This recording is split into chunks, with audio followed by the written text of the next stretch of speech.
ప్రభాస్ కల్కి 2898 ఏడీ cinema box office వద్ద భారీ విజయాన్ని సొంతం చేసుకుంది.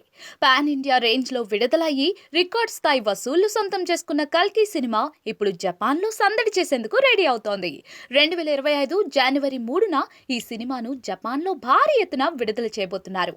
గతంలో బాహుబలి సినిమాతో ప్రభాస్ జపాన్ లో సూపర్ హిట్ దక్కించుకున్నారు. ఇటీవల RRR సినిమా సైతం జపాన్లో విడుదలయ్యి గొప్ప విజయాన్ని సొంతం చేసుకుంది.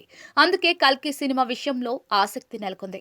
జపాన్లో ఇండియన్ సినిమాలకు, ముఖ్యంగా తెలుగు సినిమాలకు మంచి ఆదరణ లభిస్తున్న నేపథ్యంలో కల్కి 2898 ఏడీకి ఎలాంటి స్పందన దక్కుతుంది అనేది అందరిలో ఆసక్తి రేకెత్తిస్తోంది. సినిమా జపాన్లో విడుదల కాబోతున్న నేపథ్యంలో చిత్ర యూనిట్ అక్కడికి వెళ్లి ప్రమోషన్ కార్యక్రమాల్లో పాల్గొనాలని కొన్ని నెలల ముందే నిర్ణయించారు.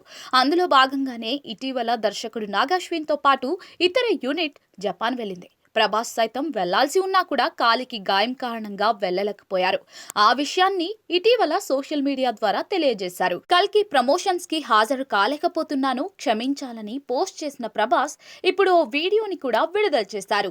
సినిమాకి జపాన్ లో విడుదలకు ముందే వస్తున్న క్రేజ్ ను దృష్టిలో పెట్టుకుని ప్రభాస్ వీడియో విడుదల చేశారు. ఈ వీడియోలో ప్రభాస్ కొన్ని జపనీస్ పదాలను వాడారు.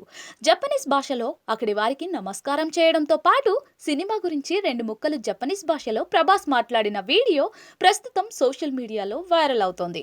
నేను చాలా కాలంగా జపాన్ రావాలి అనుకుంటున్నాను, కానీ ఏదో కారణం వల్ల వాయిదా పడుతూ వస్తుంది.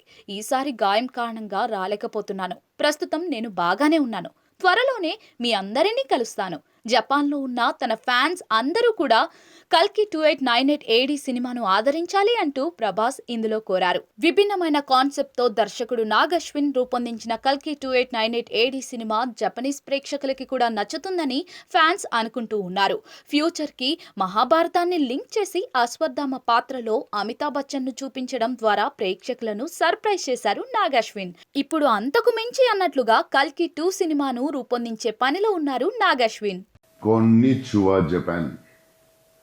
Thank you so much for the love you have shown me and my movies over the years. I have been waiting to come to Japan for a long time.